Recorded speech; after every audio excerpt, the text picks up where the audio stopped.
up mga katusura? Meron tayo rito nga TX 26A mga boss.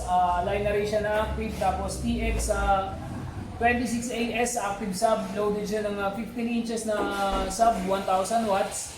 Loaded naman ng dalawang 6.5 inches na woofer mga boss, 350 watts per channel mga boss. Geometric type yung ano.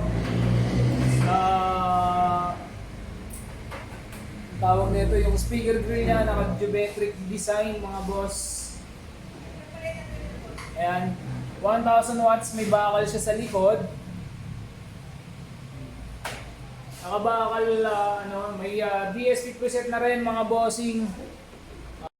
Meron tayo rito preset mga bossing, tapos may indicator tayo sa DSP niya, standard, vocal boost, live, tapos sa floor monitor. Meron tayo rito power link, AC out, saka AC in mga boss. So, ayan. Tapos try natin itong pakita kung paano operate ito mga boss. No? Yun mga bossing, kung mapapansin nyo, tinatanggal ko kahit nakakabit na yan. No, kinabit ko na yan pero tatanggalin ko rin para makita ng mga bago, lalo sa mga bagong nagsiset katulad ko. Para pare-pareho tayong matuto. Ayan. Mapapansin nyo, yung pinakailalim niyan, yan yung pinaka-source ng mismong power supply niya. Ayan. Makita nyo blue yan, tapos blue. Kulay-kulay lang yan mga boss. Yung AC out naman yan is kulay puti. Kung mapapansin nyo, AC out yan kulay puti. Balik puti lang, tapos yung mismong yan isa out ata yan. Ayan. Ay in pala yun. Tapos dito sa taas mag-out. Bang! Ayan, out muna. Yung sa blue, yung partner niya is out. Na XLR. Yung power supply niya sa blue partner niya is out. Yung puti kulay puti na power supply, yung AC out niya is yun naman yung input. Ayan. Kaya mukha siyang baliktad, kaya galing dun tayo sa taas magkakabit niyan mamaya ng input kung makikita niyo. Ayan. So mapapansin nyo, ayan, blue lang, blue sa blue, white sa white, sa power link.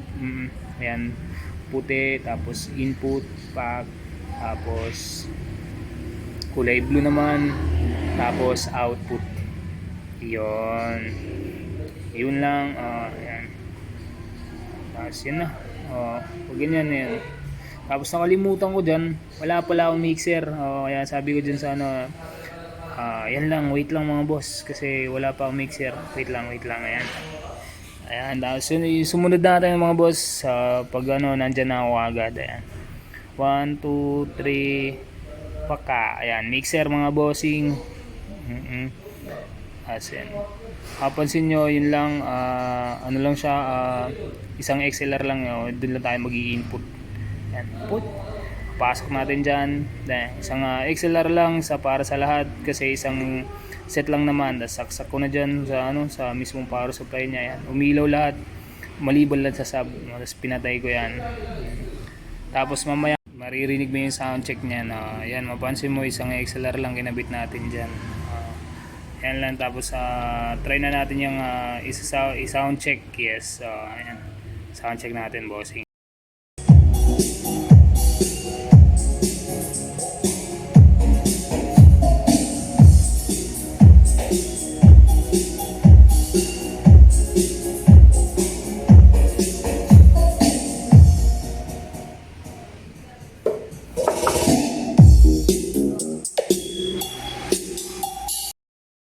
Yun lang yung sound check noon mga bossing. Mapapansin nyo dyan, nagmiminor na ako ng boses. Huwag nyo tandaan pag nag-off kayo ng mga ganito mga boss, para hindi siya pumuputok.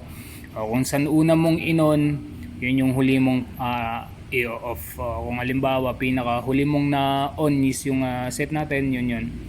Ayan lang. Kita-kits sa sunod na video.